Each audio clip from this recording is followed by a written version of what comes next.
So 40k has changed an absolute ton recently, huge buffs and nerfs to a ton of armies, and a whole new set of missions to grapple with. Now the dust is settling, which are the armies that are winding up on top?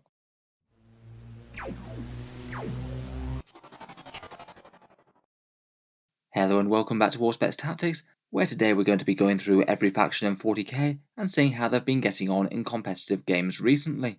This video is a follow-up to one I made a couple of weeks ago, a tier list attempting to predict the changes that Nephilim would have on the game, and at the time I did say that I'd make a follow-up video once we actually had some good tournament data and see which armies are doing well in reality. We're going to be talking through every faction in the game, starting with arguably the weakest and getting on to the very strongest, the armies that are likely to be winning matchups and stomping tournaments across the globe.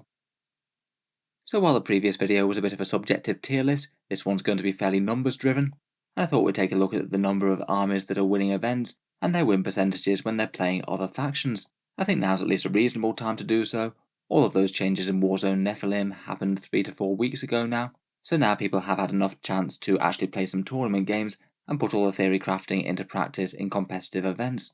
The Nephilim changes have been in play for a couple of weeks, with Chaos Space Marines maybe only just starting to be played in earnest this last week. There isn't a whole ton of data yet, but it's certainly possible to see some clear trends. In terms of the changes, there was the balanced data slate that buffed and nerfed a bunch of things, all the points cost updates which also had big impacts, the new command point limitations which really hurt some armies but kind of didn't hurt some others so much, and new faction secondary objectives which do seem to be having impact. In this list I thought we'd use two different metrics, the number of armies that are finishing in high placements at tournaments, and also the win percentages in grand tournament games. As with the last time we looked at a video like this, I thought I'd use the top 10% of tournament placings just as a rough measure for which armies are being successful. As I fail to break into the top 10% of most tournaments, you are going to wind up with more of the stronger armies in that bracket than the weaker ones. I think top 10% also is quite nice as it gives a bit more weight to bigger events. Really massive grand tournaments really help weed out the stronger lists from the weakest, so it does make sense to include more of the top lists from them. The main issue with that metric is that it doesn't take into account the amount of people playing the army. Highly played armies will get a few more placings just through sheer weight of numbers, but on the plus side it does show the armies that you're actually likely to run into in an event if you're doing well, and the ones that you're going to need to fight off for the top spots. Another rough and ready way to gauge army strength is their win percentages and the number of games that armies are winning against other armies at tournaments. In theory, this should fairly directly show you exactly how strong an army is due to what percentage of matchups you're likely to be the victor in. In theory, it is the better metric on paper, but in practicality, there are some issues with that as well. It gets very unhelpful for lesser played armies, say if you've only got one or two faction experts turning up with the worst armies on the list, then often you get some slightly inflated win percentages for fairly bad armies, as the only people who are running them are people who are absolutely die-hard players. Wherever there's low numbers of people playing, the win percentage margin of error could be very big indeed, to the extent where it's just not all that meaningful to look at in the first place. And also the win percentage can be skewed by armies that tend to have a few more newer or more casual players in them. I think in particular Necrons and Space Marines, being the starter kit armies, tend to have a few more slightly newer players who aren't quite as invested in top tier Warhammer. I think both of these things are helpful though for a rough gauge of how armies are doing. For the event placements, I've literally been through Best Coast pairings and looked at each tournament, taken the top 10% of armies and added them to the numbers. For the win percentages, there's a rather helpful guy who makes a breakdown called Meta Mondays on the Warhammer competitive page, so I've just taken a rough average of the past 3 weeks worth of data for the Nephilim missions. I thoroughly recommend checking out those Meta Mondays posts on the competitive 40k Reddit page. Really good for a rough understanding of what armies are doing well or not so well, and if the person who makes those does happen to be listening, you're doing an absolutely awesome job. I'll link the latest post down in the video description. In any case, let's get into it and talk through the factions of 40k, starting with the weakest and ending with the strongest. So starting out, we'll go for the four most struggling armies in 40k at the moment, at least in terms of top 10% placings. For the list, we'll go through the amount of top placings and talk about the win percentage of each army as we go along. Sometimes I think that the win percentage is more meaningful than the number of placings, sometimes less so. Firstly, and kind of sadly, despite all their recent buffs, the Imperial Guards still don't seem to be breaking through. They only got one top 10% placing, despite their Hammer of the Emperor also wounding on 6s with all their guns, getting Armour of Contempt on all their vehicles, then having Scions folded in to get Hammer of the Emperor, and a few minor helpful points cuts. I was kind of suspecting that we might get at least a few more guard lists breaking through. I suppose Nephilim didn't really help one of the other rather strong ways to run them before, which was getting Mascadian conscript white shields for 1 command point per 2 units. I guess that's a bit more painful if you're also wanting things like tank aces and you've only got 6 CP to start with. Their overall win percentage does look like it could be the single worst at 37%, unless you're breaking down literally every flavour of Space Marine, a few of those rank lower. I feel like with their new upgrades they do have a fair bit more chance of challenging top lists, but so far things still don't seem to be working out for the Guard particularly well. Next up, and again with only the one placing, we have the Adeptus Mechanicus. They'd been struggling horribly before, and did arguably get a few decent buffs out of the balanced data slate and points cuts. Their core back on Iron Striders gave them a much more powerful gunline unit, Ruststalkers going down was helpful, and getting a few more stratagems go back to their original power isn't bad. I suppose their secondary objectives and Nephilim command point changes didn't really help them though, as they often wanted to spend loads of CP pre-game. Very few people seem to be wanting to play them, their approximate win percent is 43%, and it's certainly not that there aren't competitive Admech players out there, considering how much they were dominating in the early 9th. I still think much of the rest of the codex could do with some small points cuts or something to make them a bit more dangerous. I'm also not particularly surprised to see Chaos Demons down here as well, only one placing as well. I would argue that these are probably the single weakest faction in 40k at the moment. Kind of mediocre to bad before, and then got no recent buffs whatsoever from all the balance changes, just due to their codex being the next one, and Games Workshop seemingly not think that it's worth it for a month or so. Their approximate win percent is 50%, though it's a ridiculously small sample size, so it's perhaps more indicative of just a few good players doing well. Very few people seem to be choosing to run them in a competitive environment if they have other armies on offer. Finally, for the foremost struggling armies, we have the Genestealer Cults. They had 0 placings in a top 10% that I could find on BCP. I think it was kind of predicted that they'd be taking a bit of a tumble, being a reasonably mid-tier army before, though one that took quite a lot of skill to play and win with against the top dogs, with the vast majority of the weaker armies getting decent buffs, and Genestealer Cults just staying exactly the same. They're more of a challenge to win with than ever. They've still got some really powerful tricks and can do a lot of things that other armies just plain can't, but they often need to make full advantage of those tricks just to be dealing decent damage in the first place, and then most of their units do get killed pretty easily in return. It's not the best news for the followers of the four-armed Emperor these days. Again, their win percentage really wasn't too bad, but seeing as it hasn't been enough to propel seemingly any player into the top 10% of finishings, it doesn't seem to be amounting to enough to really see them break through en masse. Moving on, we'll go to the next tier up, and again armies that didn't get all that many decent finishes. There's another 4 armies that have between 2 and 4 top 10% placings. I was actually kind of surprised to see Grey Knights so low by both metrics on this. They don't seem to have been having the best time since Nephilim dropped. Only 2 people seem to make it into the top 10% of placings in tournaments, and their win rate at GTs appears to have been a fairly paltry 39%, one of the weaker ones. Whichever way you slice it, these stats just don't really look all that good for them. I'd guess that they might just be having a few bad weeks. It's not really like they've lost much power from Warzone Nephilim at all, and a fair few of their stronger rivals have been toned down. I certainly feel that with a competitive build they're still going to be an army that's going to challenge a lot of people. They've got some solid shooting with their Dread Knights, threatening infantry at ranged, psychic and melee, and potentially some very hard to shift paladins with armoured resilience. Also in the club of previous meta armies that don't seem to be doing quite as well right now are Drukhari with 2 placements. It does seem that over the past half a year or so, a lot fewer people are playing Drukhari. Maybe a lot of folks were still playing them as they've built up lists for their previous very strong state, but now they've got quite a lot more rivals just within Eldar, never mind the rest of the game. Their win rate also seems fairly healthy, though again not many people are running them at GTs. I'm still not convinced that they're outright bad to be honest, but they're certainly shaping up to be more one of the middle-of-the-road armies as opposed to anything outstanding anymore. As codexes go, I do feel like it's one of the better books in that the vast majority of their units are decently usable. I guess just with their various successive nerfs, most of the really strong stuff has been reined in. Also down here we have Chaos Knights, 3 top 10% tournament placings overall, and despite having a new recent shiny book out, they are a slightly more lesser played army. Not all that many people have an army of Chaos Knights kicking around and ready to go. They still do seem to be doing solidly enough, an average win percent of 49%, though at least in the post-Nephilim world they do seem to be a little bit behind their Imperial counterparts. Broadly speaking, people seem to like House Herpetrak's Iconoclast Knights. They're tougher and hit a lot harder in melee, or possibly House Vextrix War Dogs with all the Melter in the world. I have seen a couple of lists running around with Abaddon and 12 War Dogs. It seems that the Despoiler himself is about efficient to justify himself as just a beatstick, even though it only gives the War Dogs kind of minimal buffs. Still though, perhaps looking like a bit more of a challenge to win with than some, but enough cool toys to punch up and be seriously threatening with the right army.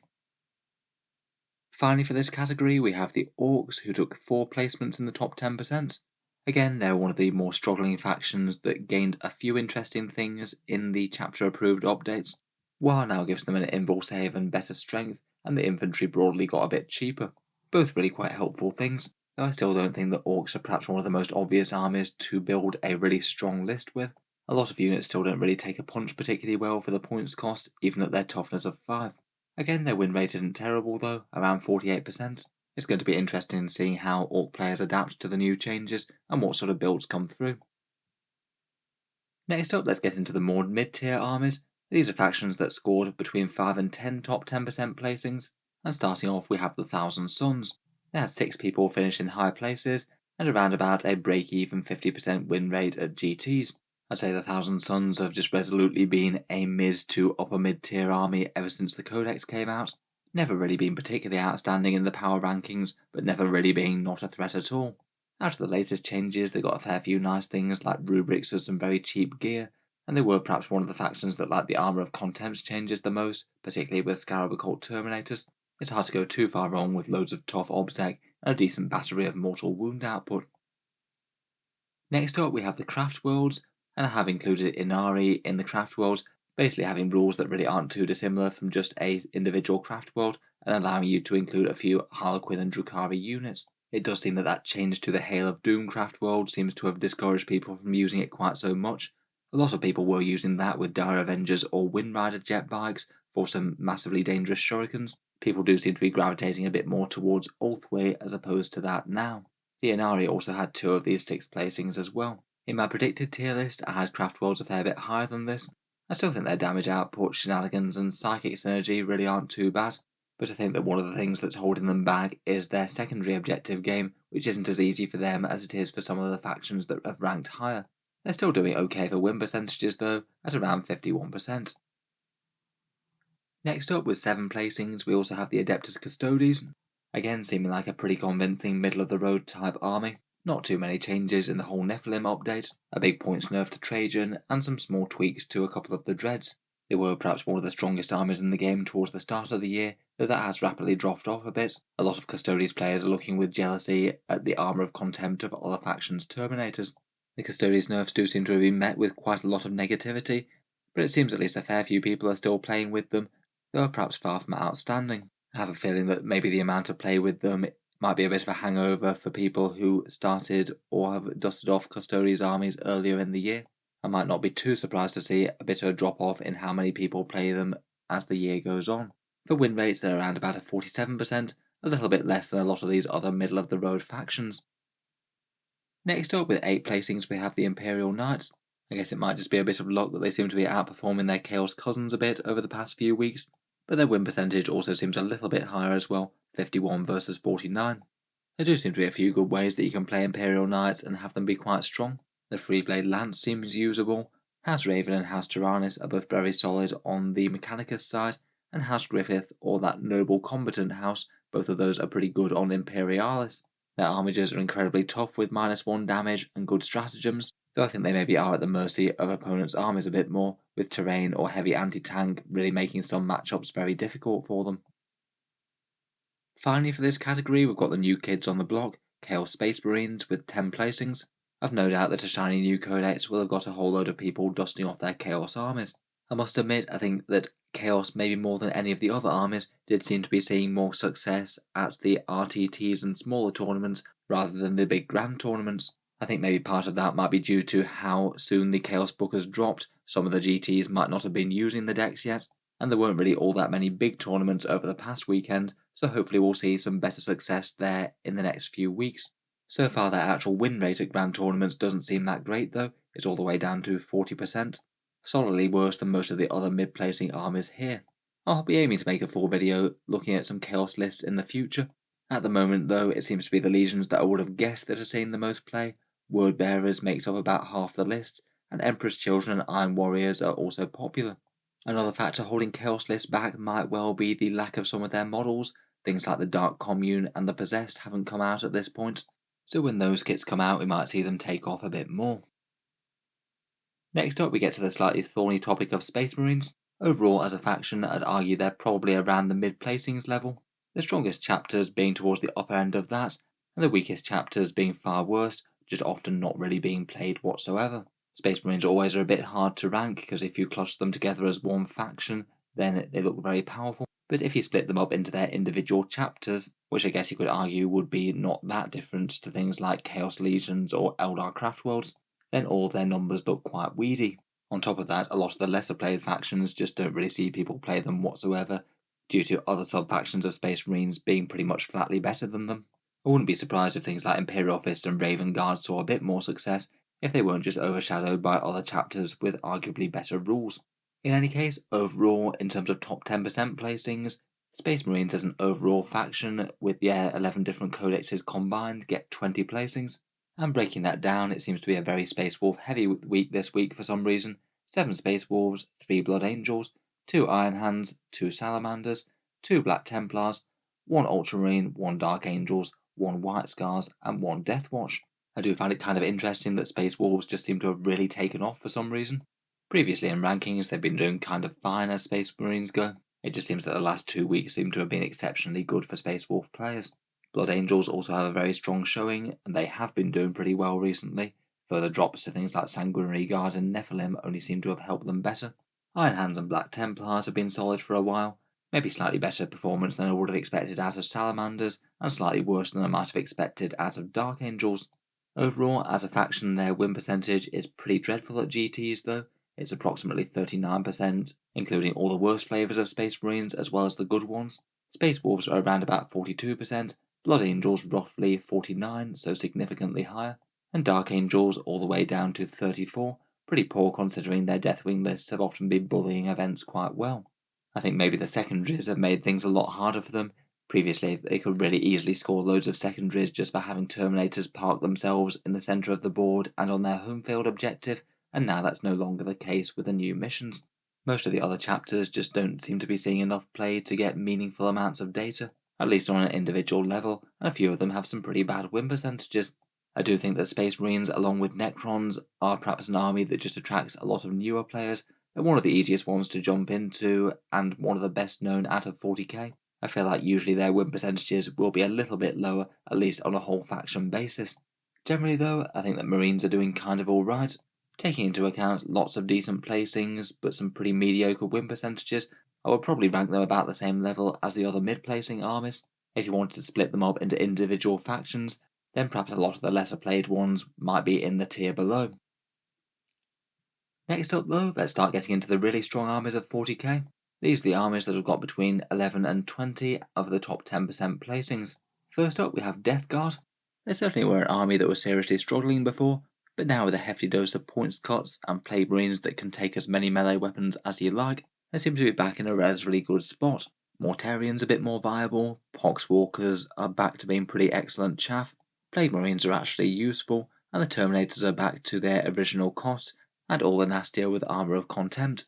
Again, I did maybe feel that they were having a bit more success at the smaller events compared with the bigger ones, but I did notice that they took the biggest grand tournament over the previous weekend, so it's hard to deny that Mortarian's boys are a bit more of a force to be reckoned with.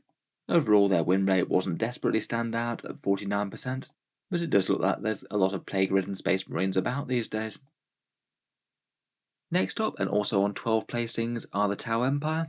One of the factions hit very hard by the points nerfs, Crisis Suits going up a cool 10 and Plasma by 5, and then Storm Surges, Commanders, Broadsides, Ethereals, and a few other helpful choices, all getting increased in points cost. Previously to all that, I think you could argue that they were one of the more oppressive armies of the game.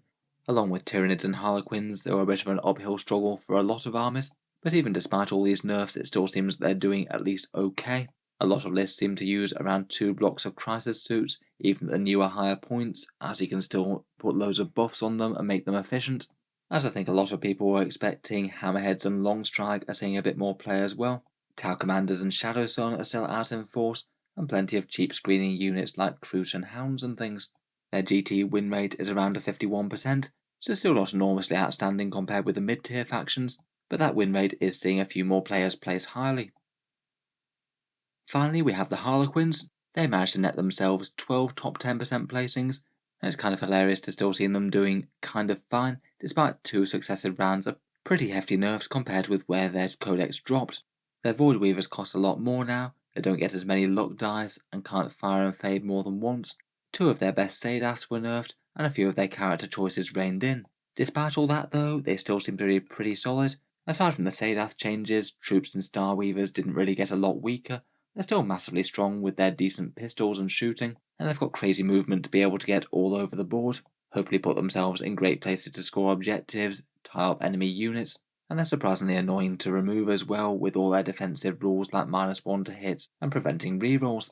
In terms of win rate, they actually just nose into being the 3rd best at 53%, a little bit above most of the other mid-tier armies. Now though, we're getting ourselves into the armies that look like they're going to be seeing a lot of good performance. 3 armies that saw around double as many placings as the next best choices on the list. Firstly, it does seem that the Necrons really are truly in ascendancy. They scored 23 top 10% placings, so around double as many as Harlequins or Tau. The faction received a pretty hefty amount of boosts from the whole Warzone Nephilim update, and I think it's drawn out a whole load of people who have been waiting for ages for Necrons to be decently good in 40k. People who have built up armies since their very nice new released army came out. Before the update, they were one of the weaker armies in 40k, but they do seem like one of the armies that all the buffs have really come together for, and seem to be a challenge for a lot of forces to deal with. First up, the Silent King is a resplendent centerpiece in a whole ton of armies now. He gained the core keyword for some really important buffs, including using his own very good buffs on himself, and it's a pretty excellent centerpiece for any of the other damage dealers in the codex, things like Destroyers. It's fairly tough to take out, it's very hard to charge with his Fight Last ability, and even if he's not playing too aggressively, he can still be farming out some pretty high power anti-tank shots with those Menhirs. I think another reason that's making Necrons particularly strong is that their secondaries are very easy indeed, a subject that I might come back to in another video shortly, but there's multiple different ones that can be maxed out without too much effort. It's very hard to stop them achieving them unless you're dominating the game outright. It's a really big advantage in Nephilim when there's less secondary objectives going round, and broadly speaking most of them aren't that easy to max out reliably. On top of that, they've had some fairly wide-reaching points cuts, including things like Locust Destroyers and Heavy Destroyers, most of the HQ choices, Tomb Blades, and a pretty solid chunk of the rest of the codex. Virtually every single vehicle gained core. Their command protocols are somewhat useful now, with game-long ones allowing you some souped-up melee or something. And I think on top of that, at least compared with some armies, Necrons don't really care too much about the CP limits of Nephilim. Their relics and warlord traits aren't as outstanding as many of the other armies, and a lot of their stratagems, while interesting, just don't seem quite as vital as some. Overall, I think they're in a better spot than they've ever been throughout all of 9th edition so far, one of the top factions right now for sure. In my previous prediction video, I think I perhaps underestimated the strength of their secondary objectives. If I'd paid more attention to those, I probably should have ranked them higher in hindsight. Still, despite all of this, their win percentage isn't actually that outstanding, only 49%, so slightly less than half, and fairly middle of the road. My guess would be that there's at least a fair amount of dilution from newer players who have only started 40k in 9th. I wouldn't be too surprised if that's a small factor. Even with a fairly mediocre win percentage though, they still seem to be winning lots of tournaments. It's not too hard for Necron lists to be scoring in the high 90s victory points wise, provided you're not absolutely clearing them off all the objectives. Next up of the big 3 we have the Tyranids, 24 of the top 10% placings, and it seems that you can't really keep a good bog down despite all of the crazy nerfs that they got in the Warzone Nephilim update. Tyranids have been pretty solid for quite a while to be honest. First it was Hive Fleet Leviathan and their double shooting Hive Guard, then Crusher Stampede made most of their monsters really quite efficient, then their codex dropped and was arguably one of the single most strongest / broken armies at release in all of 9th. In the previous version of this video, when we looked at tournament rankings, they got a crazy 42 of the top 10% placings, and a much higher slice percentage wise as well. Games Workshop really hit them hard, with massive 10 to 20% points increases on just about all of their competitive units, and a few army-wide nerfs such as Hive Tyrants needing to survive to get your synaptic imperatives, and not allowing you to pick the adaptive part of your Hive Fleet adaptation reactively to the opponents. Despite all of this though, Tyranids do seem absolutely fine, which kind of speaks for just how crazily far ahead they were before. They still seem to be one of the top factions of the game. The lists that people have been coming out with do seem to be quite a lot more varied now. I think it's perhaps quite a good time for the Tyranids army. A lot of their units are really quite effective. There's multiple different strategies that can work well. Hive Tyrants either on foot or with the Reaper Obliterax are both great. Mass Warriors can go up objectives and are really hard to shift in Leviathan. Their psychic phase remains powerful with Neurothropes, Zoanthropes, and some people are still running Maleceptors despite the huge points nerf. Tyrannofexes and Harpies are both decent damage dealers, as are Carnifexes. Synaptic Imperatives can still give you decent army-wide buffs just to keep the Hive Tyrant alive, and several of the Hive fleets are decently playable, maybe Kraken and Leviathan being some of the most outstanding. Along with placing very well, they still have a very decent win percentage, one of the best at 62%. Currently it does appear to be just the single highest, even in Warzone Nephilim, though I wouldn't be too surprised if it goes down to a bit more moderate levels over the next few weeks. In any case, overall the bugs are still looking really strong, one of the top armies in 40k still, and still a massive force to be feared. Finally, taking the single highest number of top spots out of any of ours on the list, we have the Adeptus Auroritas, 25 placings, going from maybe somewhat of a middle tier army to perhaps one of the very strongest in the entire game. I'd say perhaps two of their biggest assets in Warzone Nephilim were they cut the points on Zephyrim slightly, going down from 17 to 15, making really quite a solid unit into an absolutely great one, and at that points cost they're pretty much as hard-hitting a threat as things like Repentia or Retributors, as well as being really quite fast and at least okay toughness too. Soup them up with more than Val's rerolls and they'll blend most things in combat. And between them, the Repentia and the Retributors, you can have very dangerous elite infantry squads pinging out of hidden terrain, souped up with massive damage boosts, and hopefully kill something far more valuable than themselves. More than Val's excellent to have in the centre of an army, Celestine's a really annoying menace flying around and being hard to put down. Miracle Dice allow you to do some very reliable things, such as crazy long charges with Repentia for example, and feeding sixes into melter damage dice doesn't hurt either. The whole army got a little bit more durable with Armour of Contempt. That's also helped the Paragon Warsuits, which can be an interesting battle line unit too. And all of their secondary objectives, like the Necrons, are fairly easy as well. Most of them are fairly reliable to score 10 or more points on the scoring.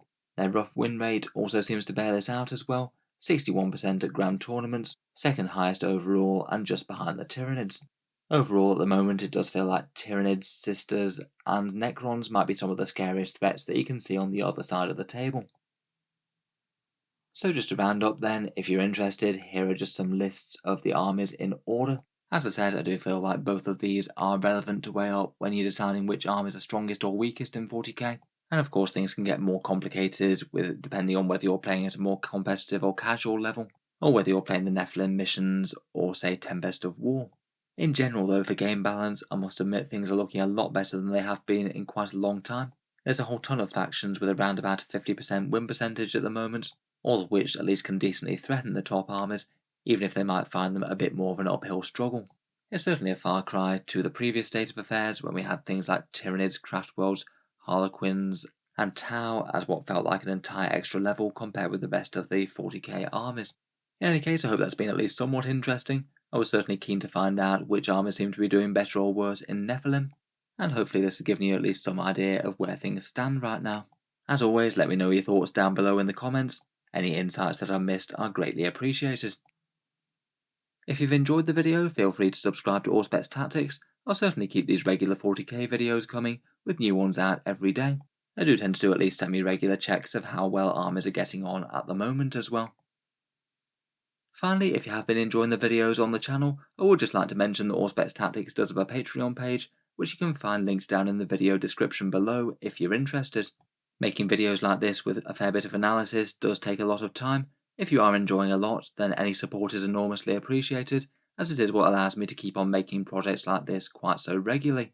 Channel patrons do get a fair few advantages, seeing certain videos early, regular votes to see what sort of things happen next on the channel, and automatic entry into the regular prize giveaways for the chance to win some big model kits every month. If any of that sounds good to you, or you'd just like to help support, the link is down in the video description below. In any case, a massive thank you for listening, and I'll hope to see you guys next time.